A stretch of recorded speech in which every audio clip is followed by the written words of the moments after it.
mengucap syukur kalau pada hari ini Tuhan, Kau masih izinkan kami boleh bersekutu di dalam persekutuan doa pada hari ini. Dan kami percaya tidak ada kebetulan.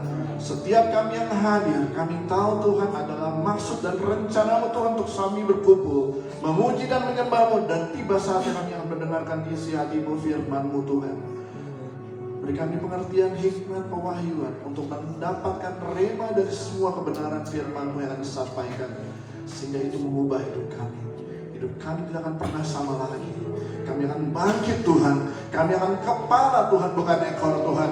Kami akan kalahkan setiap musuh-musuh kami. Kami hidup dalam berkemenangan Tuhan di dalam Kau Tuhan. Itu sebabnya Tuhan kami percayakan hari ini Tuhan, pemberitaan firman ini dari awal pertengahan sampai pada akhirnya. Terpujilah nama-Mu Bapa di surga. Semua kita yang percaya diberkati Tuhan. Mari kita sama-sama katakan amin. Puji Tuhan. Sebelum duduk katakan kanan kirinya, Tuhan Yesus luar biasa. Tuhan Yesus luar biasa. Tuhan Yesus. Terima kasih Bapak, Ibu, Saudara yang berkasih dalam Tuhan. Ya. Pertama-tama saya mengucapkan syukur kepada Tuhan Yesus untuk setiap kesempatan untuk saya bisa menyampaikan firman Tuhan. Juga kepada Pak Birawa dan Ibu yang sudah menyampaikan kesempatan bagi kami untuk menyampaikan isi hati Tuhan.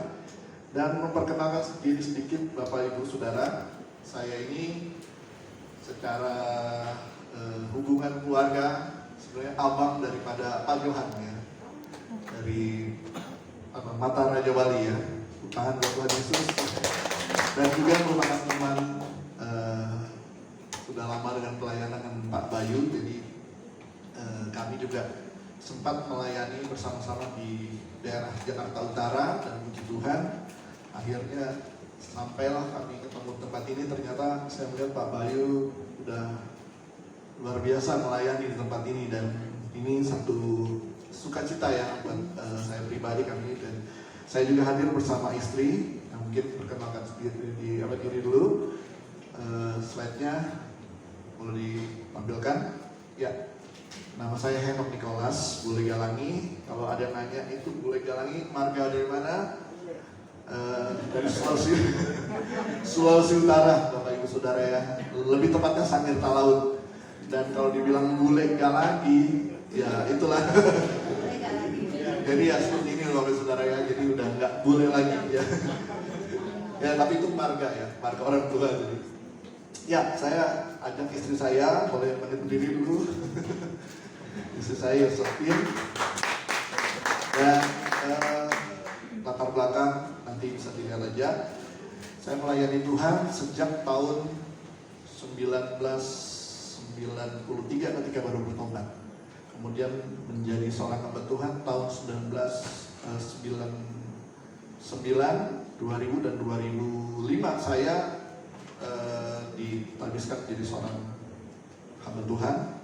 Makanya kalau ada yang nanya kok namanya pastor ya, sebenarnya saya sedikit ini ya rada nggak mau terlalu pakai pastor ya, karena orang ada yang nanya teman saya, itu kamu menikah nggak sih? Karena mereka mikir pastor itu nggak menikah. Kok ini bisa menikah gitu ya? Jadi saya enggak. Sekarang pendeta seringkali dipakai istilah pastor. Jadi itu penjelasannya. Tetapi saya pribadi lebih senang untuk kita bersosialisasi dan tidak membawa hal-hal seperti itu. Kenapa? Karena saya percaya Tuhan ingin memakai setiap kita untuk menjadi terang, menjadi saksi Kristus dimanapun kita berada, tanpa harus membawa embel-embel agama kita ya. Karena kadang-kadang saya tuh bertemu dengan banyak orang, dan puji Tuhan mereka tidak melihat gelar itu, tetapi mereka mengetahui siapa saya dari apa yang puji Tuhan saya perlakukan sama mereka. Satu kali saya sedang sampai saat ini ya sedikit seperti ibu ya, saya sebagai seorang agent properti juga ya kalau usahanya. Jadi seringkali dalam pekerjaan saya orang tuh tiba-tiba bilang, Pak pendeta ya? Tahu dari mana ya? Saya nggak pernah tunjukin. Nah, tetapi ini hal yang bagi saya menarik, Bapak Ibu. Lebih baik bukannya untuk kita membanggakan siapa kita, tapi Bapak Ibu, ini tantangan buat setiap kita. Siapa kita itu nggak dilihat dari gelar kita, penampilan kita, bahkan kalau pendeta mungkin harus pakai apa enggak. Kita seperti orang biasa, tapi mereka waktu bertemu dengan kita, puji Tuhan, mereka mengalami sesuatu yang dari Tuhan. Itulah kasih Tuhan, kebaikan Tuhan, kemurahan Tuhan, dan mereka bisa percaya.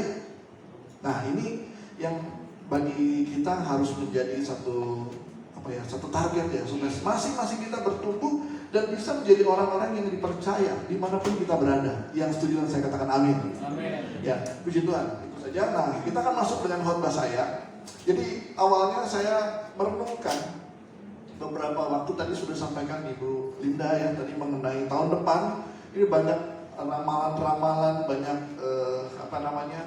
prediksi-prediksi dan yang lebih juga tanda kutip yang mengkhawatirkan Bapak Kepala Negara kita Pak Jokowi itu sempat mengeluarkan pernyataan bahwa tahun depan akan gelap.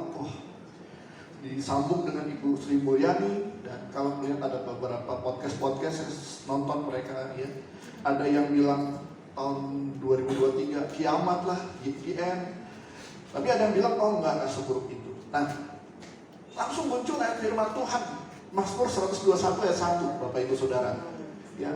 Ayat firman Tuhan ini saya nanti minta tolong mungkin saya atau ya satu mic bisa tolong, karena kita akan membaca banyak ayat, jadi biar waktunya nggak kebuang. Nanti begitu kita sampai pada ayat ini, Bapak Ibu Saudara nggak usah buka Alkitab, cukup lihat di tampilan dan nanti bisa dibaca ya. Ya silakan, Mazmur 121 ayat 1. Karena ini ayat pertama, mari kita baca sama-sama ya. Mari Bapak Ibu Saudara, 1, 2, 3. Nyanyian siapa? Aku melayangkan mataku ke gunung-gunung, dari manakah akan datang pertolonganku? Nah, Bapak Ibu, pertanyaan menarik. Ini yang kita butuhkan. Tahun depan sepertinya akan gelap, sepertinya akan sulit, sepertinya akan ada tantangan. Dari mana pertolongan kita? Ya, dan semua kita pasti butuh pertolongan dari Tuhan. Amin. Tuh ya. Nah, hari ini Bapak Ibu Saudara, ada sesuatu yang Tuhan taruh di dalam beban untuk saya sampaikan pada hari ini. Bahwa memang apapun prediksi yang kita dengar, dan mungkin itu akan menakutkan, mengkhawatirkan, tapi ada satu harapan yang harusnya setiap orang percaya tidak pernah bisa hilang itu pengharapan. Kenapa? Karena kita adalah bersama dengan Tuhan Yesus. Amin. Kita berharap bukan kepada manusia, kita berharap kepada pribadi Allah. Kita berharap pada pribadi Sang Pencipta alam semesta ini. Dan Dia Allah yang hidup. Dia Tuhan Yesus Kristus, Allah yang kita sembah. Amin. Nah, apa yang harus kita mengerti? Kita harus berseru, berdoa, dan percaya kepada Dia. Terlepas apapun prediksinya, strategi apa yang harus kita ambil. Tetapi satu yang saya hari ini nanti Bapak Ibu Saudara dengar firman Tuhan, judul khotbah saya adalah otoritas orang percaya. Ya, otoritas orang percaya. Ini yang akan saya sampaikan pada hari ini. Ketika saya merenungkan apa yang akan saya sampaikan, tiba-tiba satu pernyataan, otoritas. Setiap orang Kristen harus sadar betapa setiap kita memiliki yang namanya otoritas. Coba katakan sama-sama, otoritas. Otoritas, Bapak Ibu. Apapun yang akan terjadi, tetapi ketika kita punya otoritas sebagai orang percaya, dan itu bukan dari siapa-siapa, dari Tuhan yang sudah memberikan sama kita, maka saya percaya kita akan tampil menjadi seorang pemenang. Amin. Hidup kita akan berkemenangan. Amin. Kita akan mampu melewati tantangan. Ini bukan satu artinya kalau Pak dari mana dasarnya? Kalau kita mau balik hidup kita, ya, bagaimana Tuhan sudah menolong kita, maka satu-satunya yang mungkin kita bisa katakan, ini semua hidup kita ini karena Tuhan. Amin. Saya mau kesaksian sedikit ya Bapak Ibu, latar belakang saya dan adik saya Pak Johan dan Pak Roberto, kebetulan ada yang ikut juga. Yang satu adik saya masih ada di Kalimantan. Nah, Bapak Ibu Saudara, kami itu lahir masa kecil kami, papa kami sudah meninggal. Jadi ibu kami hanya membesarkan kami tanpa ada suami. Jadi ibu kami hanya memiliki keterampilan yang terbatas, tapi dia punya sesuatu yang luar biasa. Yaitu apa? Dia berdoa sama Tuhan. Makanya benar itu kalau ada lagu, di doa ibuku namaku disebut ya.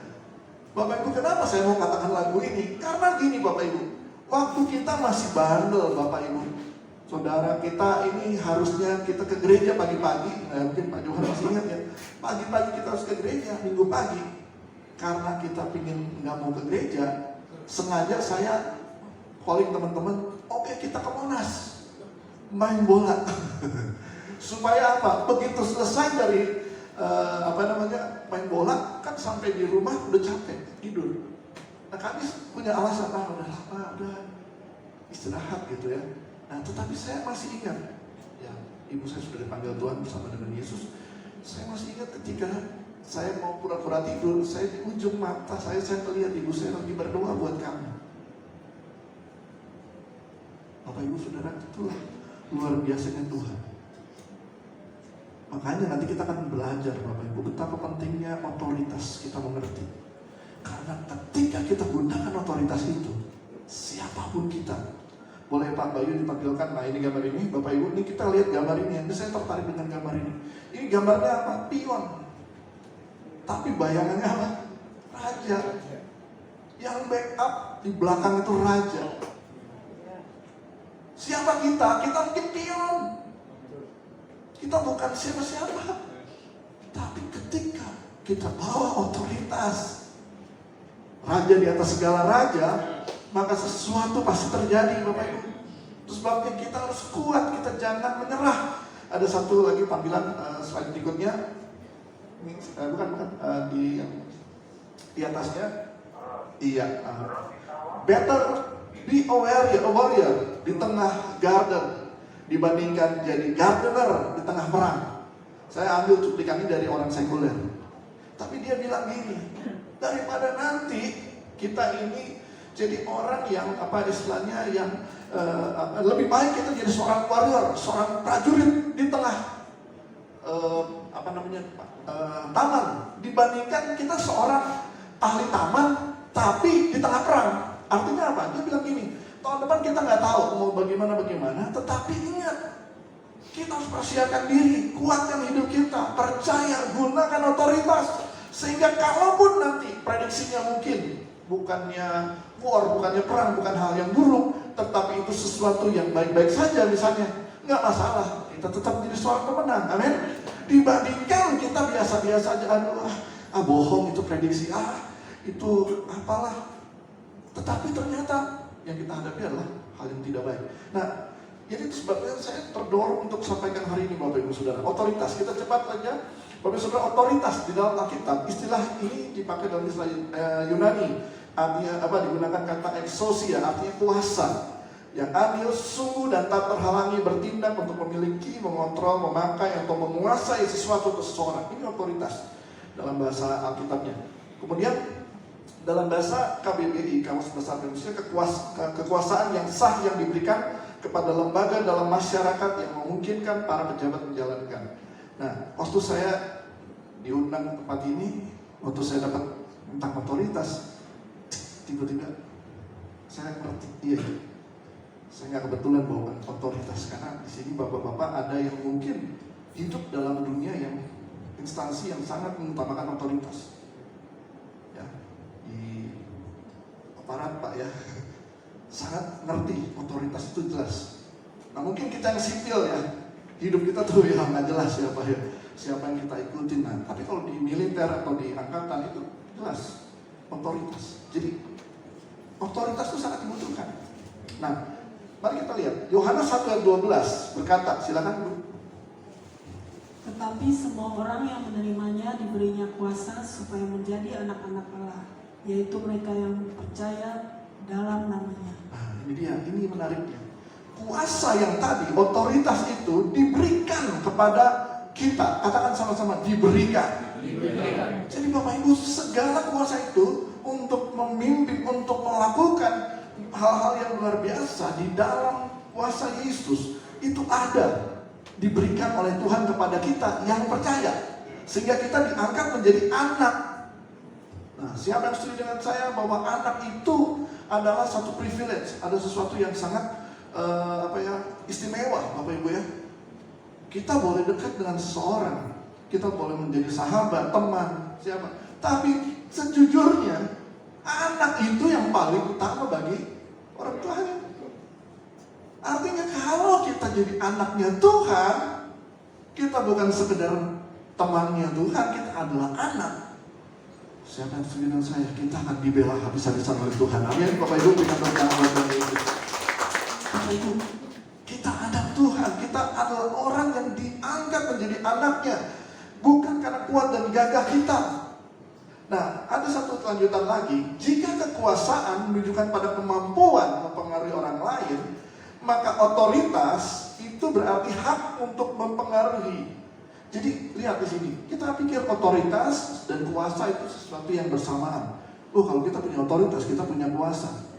Lihat perbedaannya. Otoritas memang, kekuasaan itu menunjukkan kemampuan, ya, kemampuan untuk melakukan sesuatu. Ya, kita kuat, kita bisa pukul orang, kita bisa kalau kita punya pengaruh, kita bisa mempengaruhi. Nah, tetapi Bapak Ibu, otoritas memberikan kepada kita hak. Artinya di sini, nah ini kali ini yang saya ingin tekankan.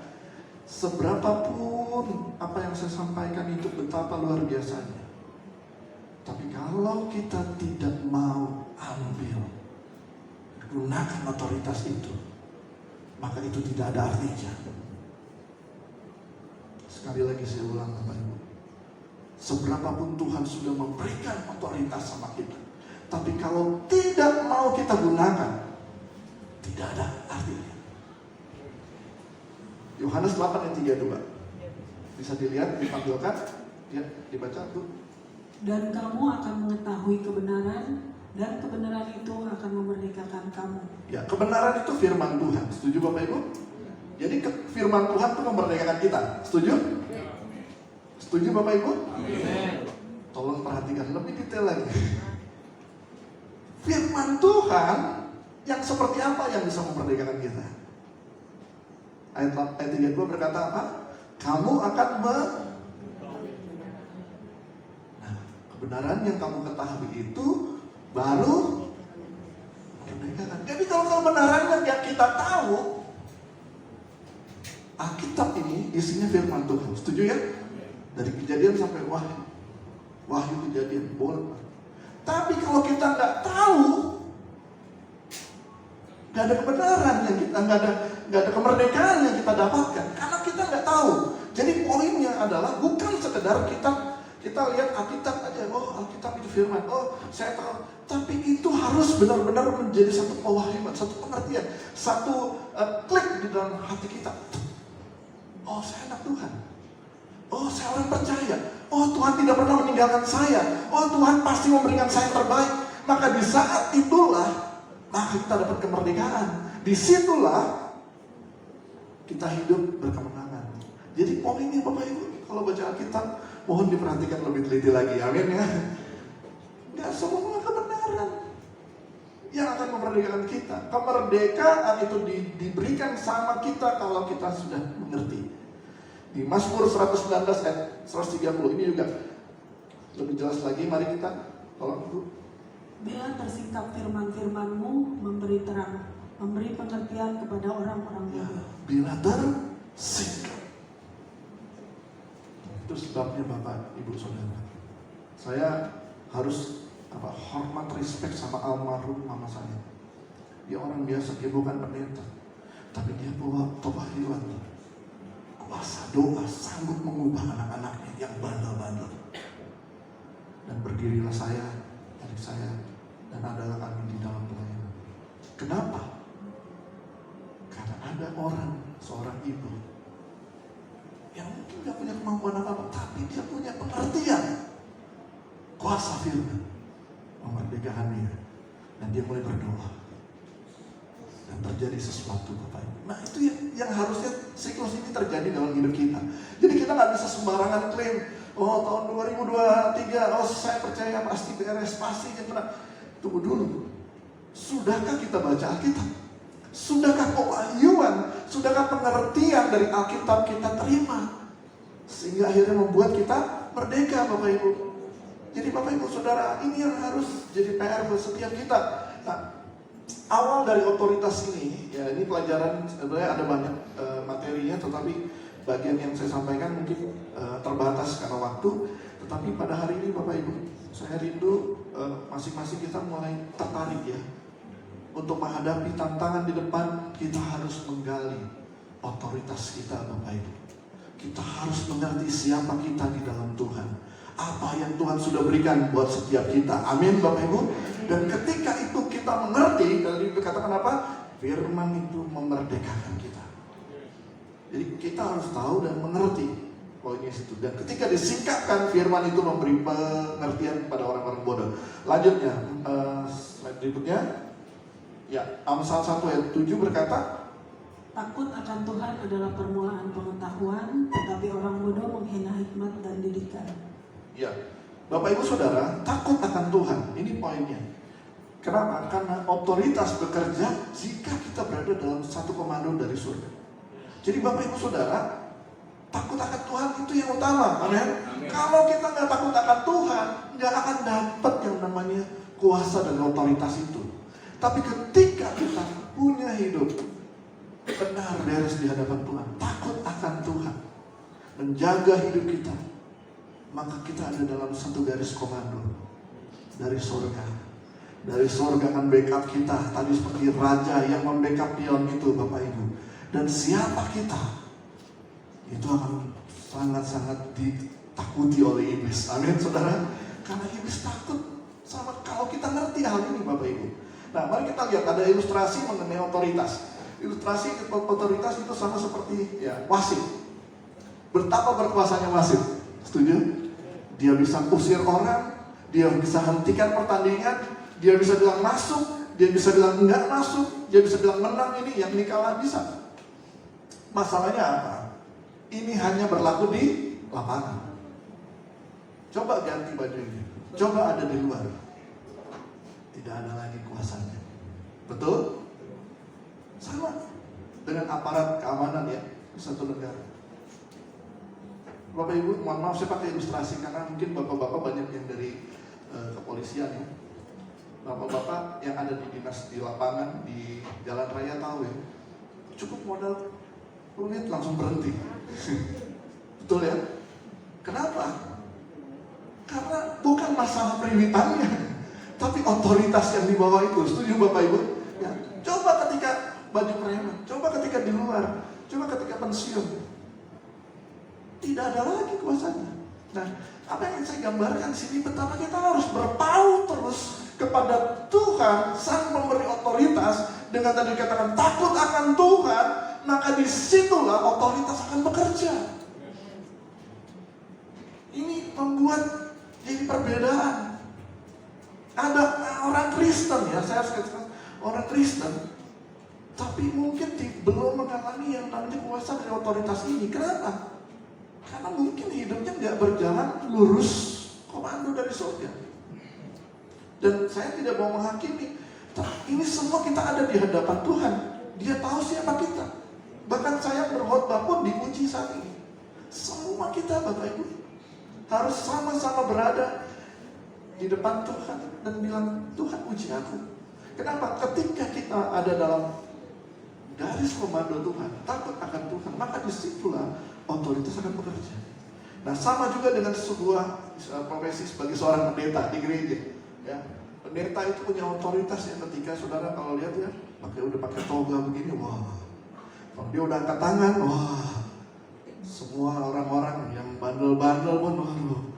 Dari timur tuh, saya dengar ada teman saya dari Papua, itu di daerah Wamena, Bapak Ibu ya. Kata mereka itu sering perang suku. Perang suku, waduh, pokoknya ribut lah. Tapi ya kalau udah perang suku, mereka sering mabuk, suka mukul orang-orang, bahkan pendatang-pendatang mereka suka aniaya, mereka bakar rumahnya, pokoknya di ini ya. Tetapi satu rumah yang mereka nggak pernah utak-atik, di mana? Gereja. itu orang dari timur, saudara. Mereka tahu, wah kalau pendeta jangan dia ganggu ya. Bener nggak ya? Saya belum pernah ke sana, tapi ini ceritanya, betul. Ini perang aja bisa berhenti gara-gara mereka. Nah, lihat saudaraku, betapa otoritas ini gambaran hal yang kita bisa lihat dalam kehidupan.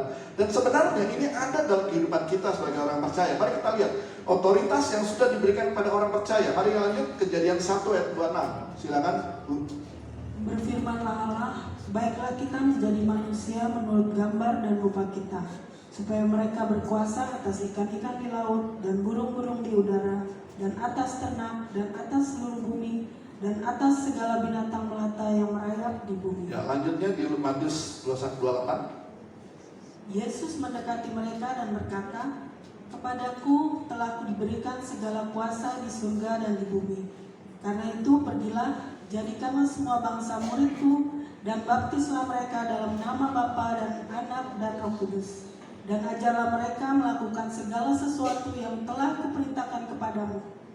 Dan ketahuilah, aku menyertai kamu senantiasa sampai kepada akhir zaman. Ya, Bapak Ibu lihat, Tuhan sudah memberikan kuasa. Bahkan ketika penciptaan di awal, Tuhan sudah berniat untuk memberikan otoritas itu.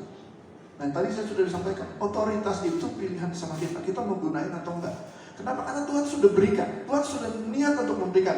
Tapi ketika manusia jatuh dalam dosa, akhirnya otoritas itu dicuri.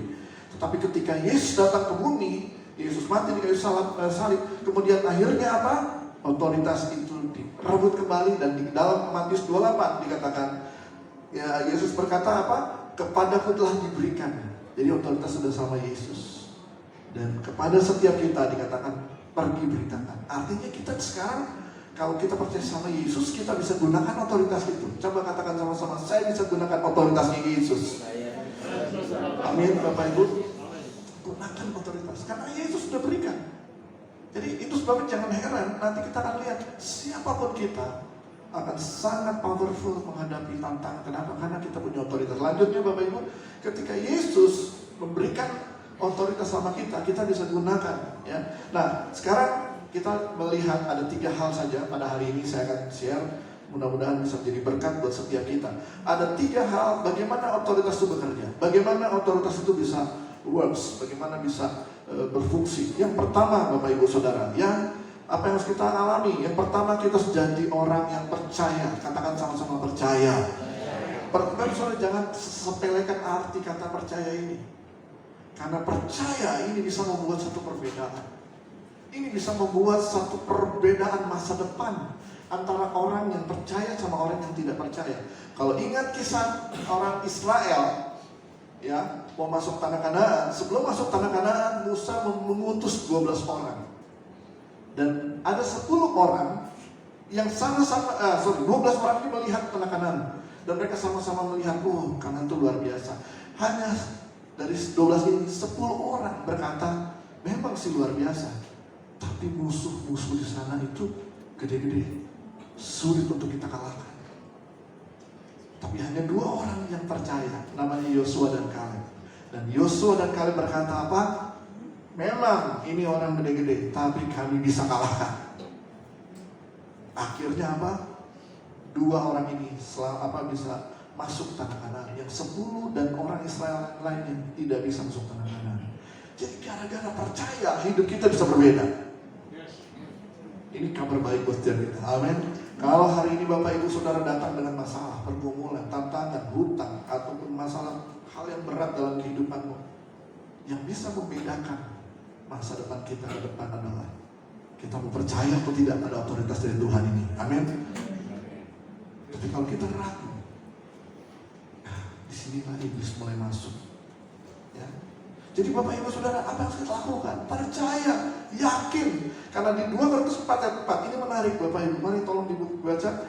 Yaitu orang-orang yang tidak percaya, yang pikirannya telah dibutakan oleh ilah zaman ini, sehingga mereka tidak melihat cahaya Injil tentang kemuliaan Kristus yang adalah gambaran Allah. Orang-orang tidak percaya yang dibutakan. Nah, kemudian apa? Mereka akhirnya tidak melihat.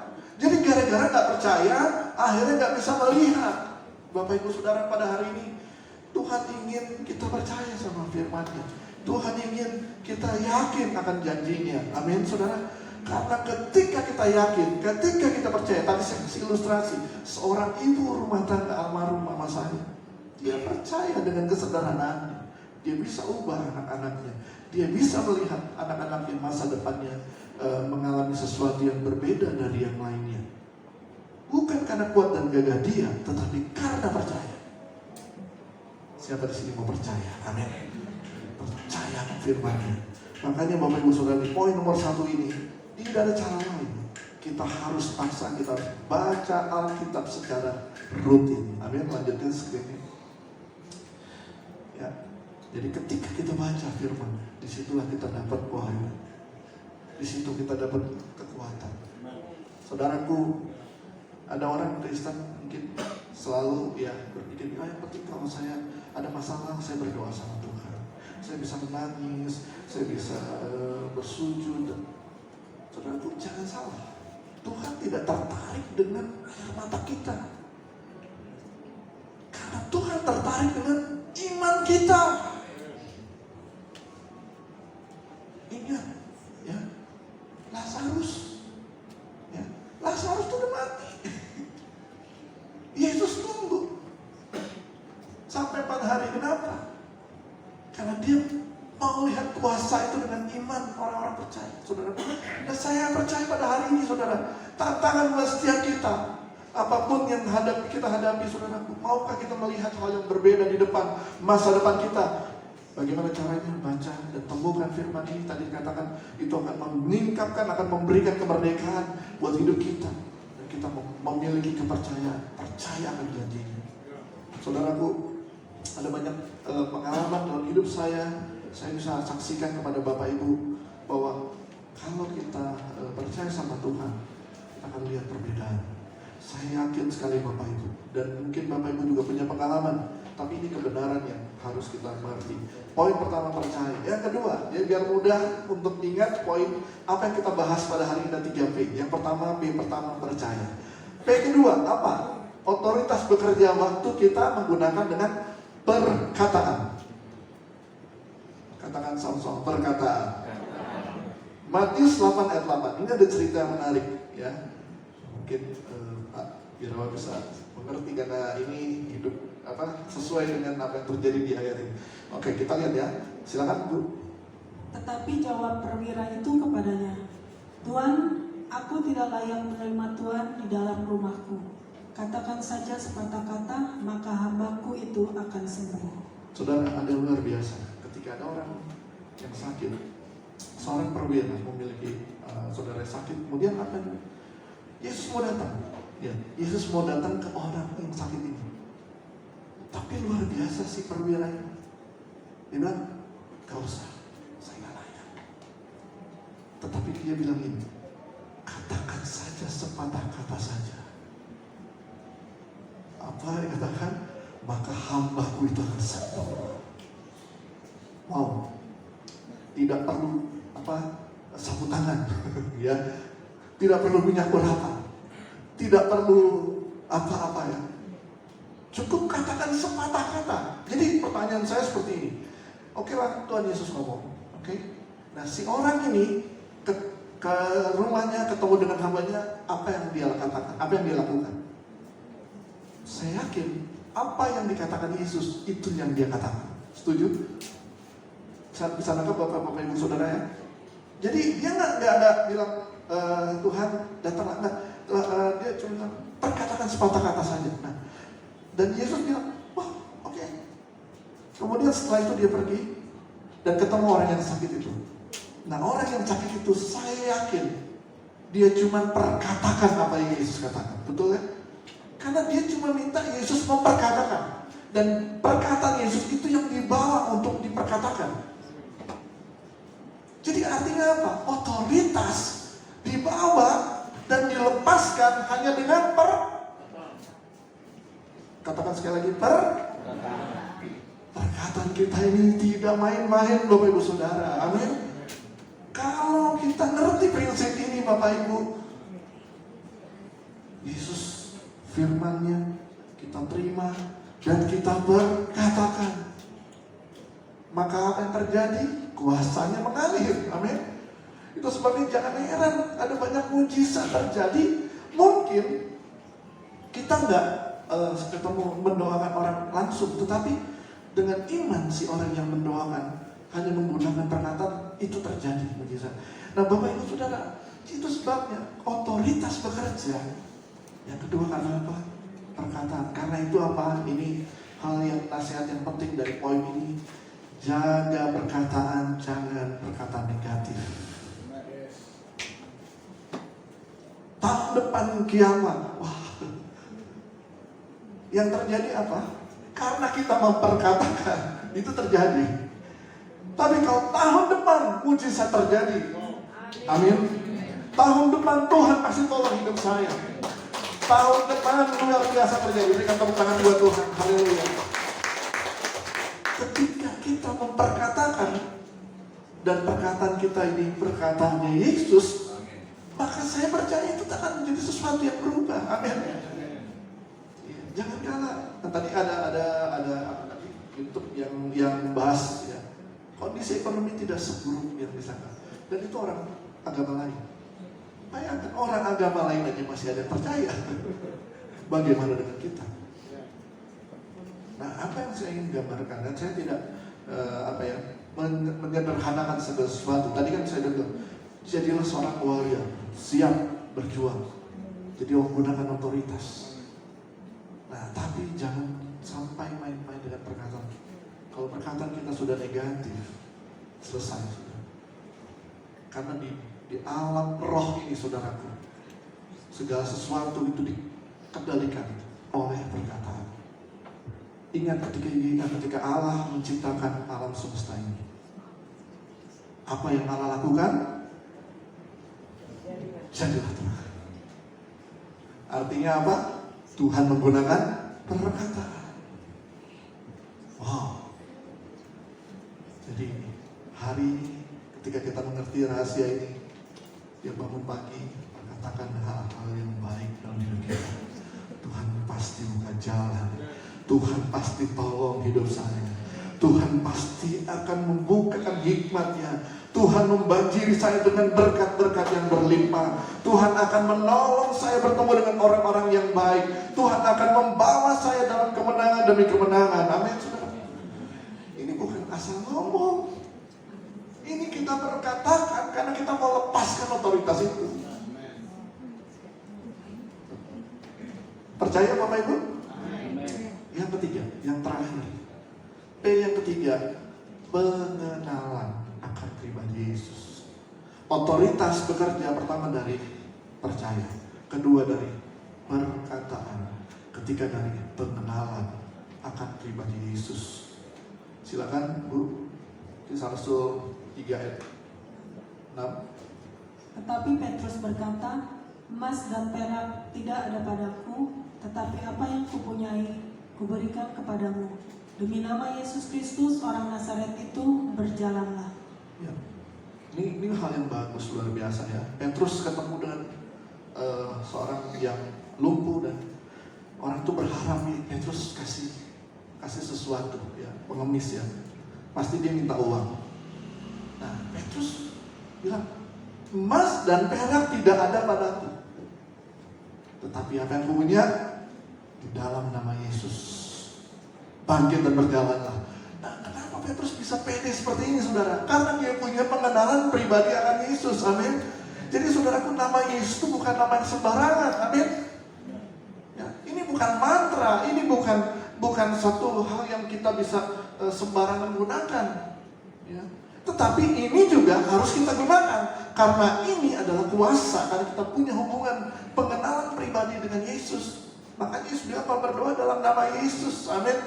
Supaya apa? Supaya kita memiliki satu koneksi, kuasa itu dilepaskan. Jadi ketika dikatakan demikian, mujizat terjadi, saudara. Nah, apa yang saya sampaikan ke sini, saudara, poin ketiga ini, mari bangun doa-doa pribadi kita di tahun sebelum akhir tahun ini, saudara. Mari bersekutu dengan kuat doa-doa pribadi untuk melihat hubunganmu dengan Tuhan lebih intim, dan akhirnya, saudaraku, kita akan alami kuasa mujizat itu.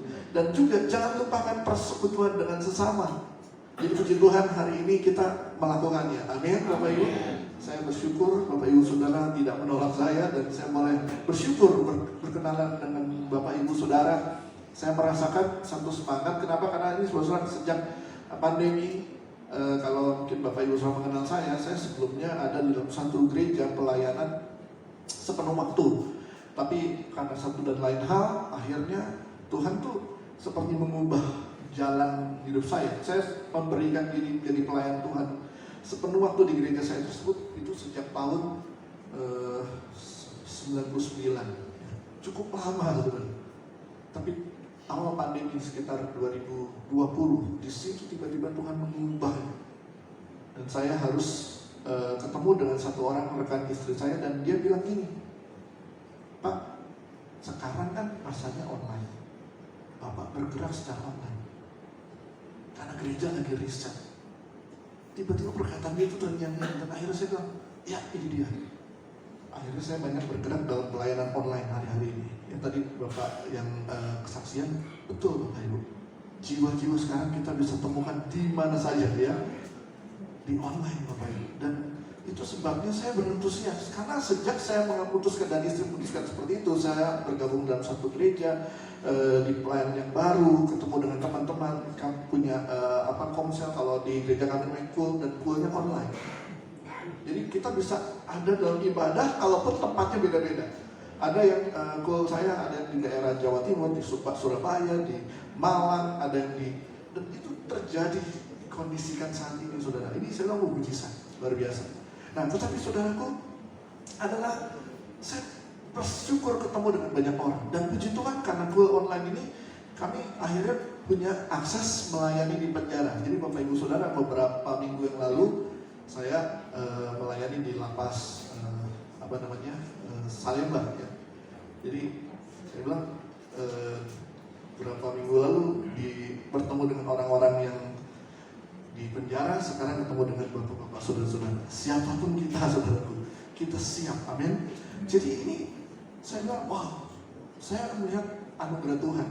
Ya puji Tuhan, sebenarnya saya juga bersyukur ya kalau akhirnya boleh dapat kesempatan datang ke tempat ini, bukan karena dulu waktu pernah diajak datang saya bukan berarti tidak mau datang, bukan. Memang waktunya mungkin belum tepat, dan akhirnya puji Tuhan saya diizinkan Tuhan boleh ketemu dengan bapak-bapak saudara.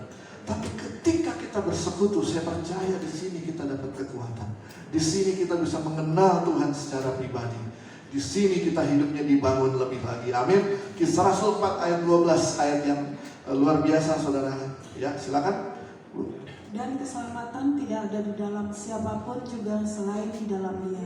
Sebab di bawah kolong langit ini tidak ada nama lain yang diberikan kepada manusia yang olehnya kita dapat diselamatkan. Di bawah kolong langit ini tidak ada nama lain, yaitu hanya nama Tuhan Yesus. Amin. Nah, ada 3 hal yang kita sudah pelajari. Ini rangkuman aja, summary. Yang pertama kita percaya, kedua perkataan, dan ketiga pengenalan. Ya. Jadi Bapak Ibu, apapun prediksi tahun depan, 3 hal ini Bapak Ibu ingat baik-baik. Percaya janji Tuhan, perkatakan janji Tuhan, dan bangun hubungan dengan Tuhan. Di situ kita akan melihat kekuatan daripada Tuhan.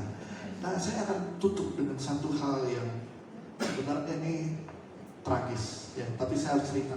Di Lukas pasal 15, cerita dengan yang mungkin Bapak Ibu Saudara tahu, cerita tentang anak yang hilang. Saya ajak aja Bapak Ibu Saudara ikuti cerita saya. Bapak ini punya 2 orang anak, yang sulung sama yang bungsu. Dan kemudian yang bungsu akhirnya minta warisan dan pergi meninggalkan bapak ini. Kemudian ketika dia pergi, kemudian akhirnya dia mengalami kehabisan bekal, kehabisan semua modal warisannya. Akibatnya apa? Dia hidup susah sampai harus makan dari ampas batu. Tapi akhirnya dia ingat dia harus kembali kepada bapaknya. Nah, disitulah kita tahu cerita tentang anak yang hilang. Tapi luar biasa, cerita ini tidak berhenti pada anak yang bungsu. Kenapa? Ternyata ada anak satu lagi yang hilang juga. Itu anak yang sulung. Mari lihat sebentar Lukas 15 Ayat 28, Bu, tolong baca. Maka marahlah anak sulung itu dan dia tidak mau masuk. Lalu ayahnya keluar dan berbicara dengan dia. Tetapi ia menjawab ayahnya, katanya, telah bertahun-tahun aku melayani Bapa dan belum pernah aku melanggar perintah Bapa. Tetapi padaku belum pernah Bapa memberikan seekor anak kambing untuk bersukacita dengan sahabat-sahabatku.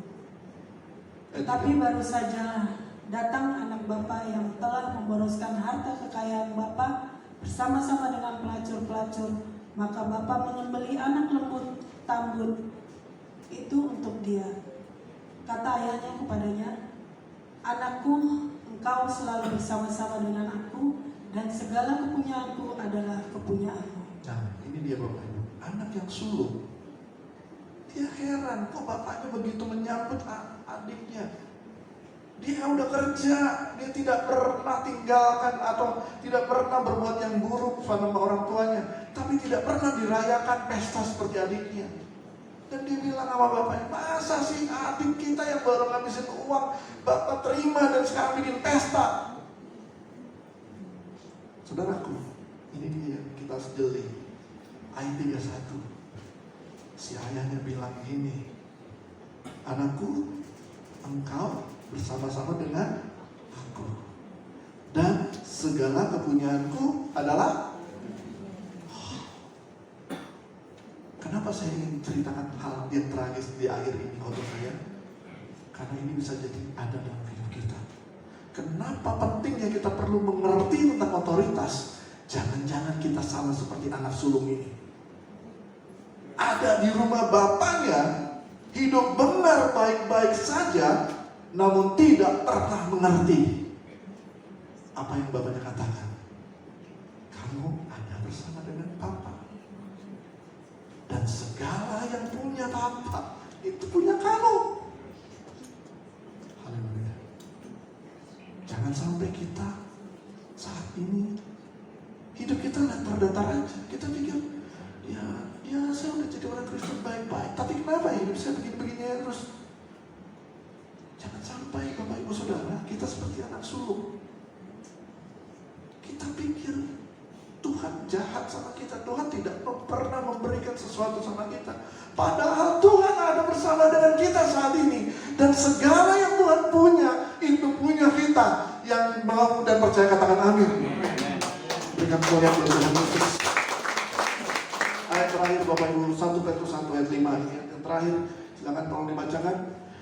Yaitu kamu yang dipelihara dalam kekuatan Allah karena imanmu, sementara kamu menantikan keselamatan yang telah tersedia untuk dinyatakan pada zaman akhir. Ya, di bagian akhir ayat ini kenapa saya ingin bacakan? Ini janji Tuhan buat setiap kita. Prediksi, mungkin orang bisa bilang, oh dunia gelap tahun 2023, Indonesia gelap.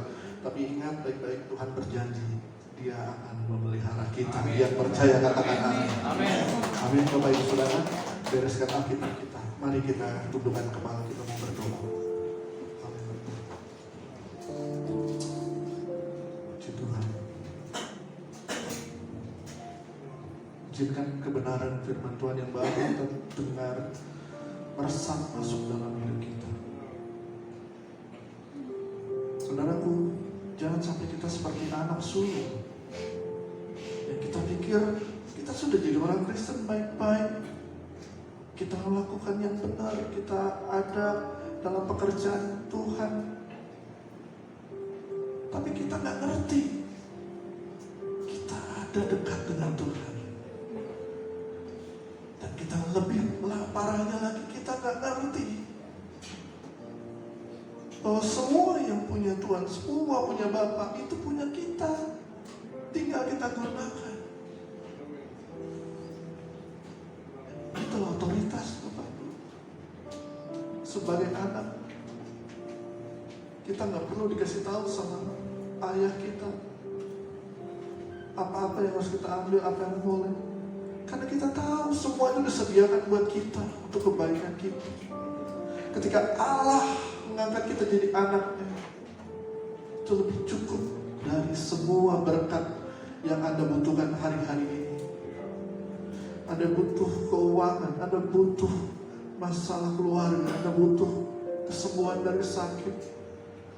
Saudaraku, Tuhan kita ada bersama dengan kita hari ini. Dia tahu.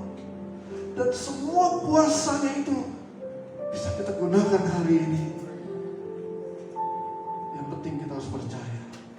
Yang penting kita harus gunakan perkataan kita.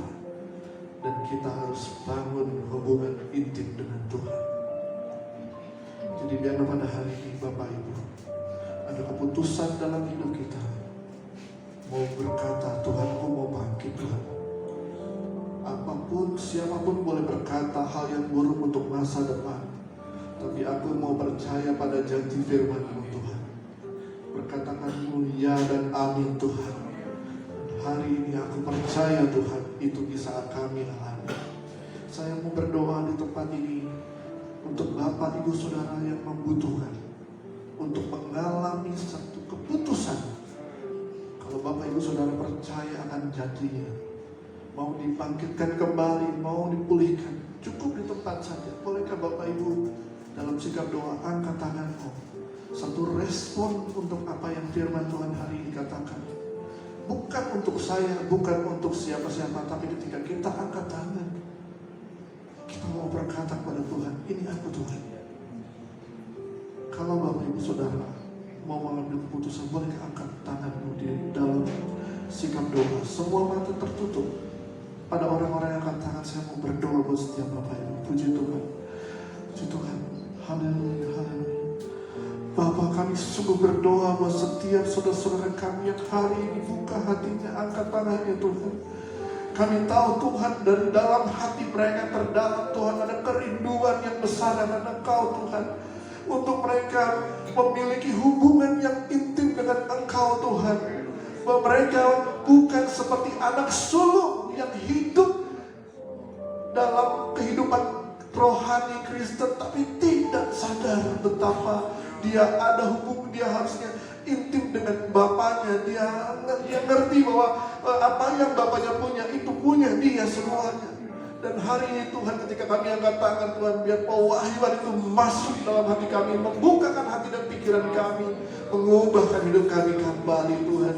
Terima kasih Tuhan Yesus. Bapak meteraikan setiap saudara-saudara kami, Bapak Ibu Saudara yang mengangkat tangan, apapun masalah pergumulan mereka Tuhan, buat mereka tidak khawatir Tuhan, karena mereka tahu Engkau bersama dengan mereka Tuhan, dan Engkau ada menyediakan yang terbaik dalam hidup mereka Tuhan.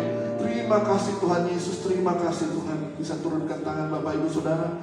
Mari kita bangkit berdiri semua, kita mau mengucap syukur untuk firman-Nya.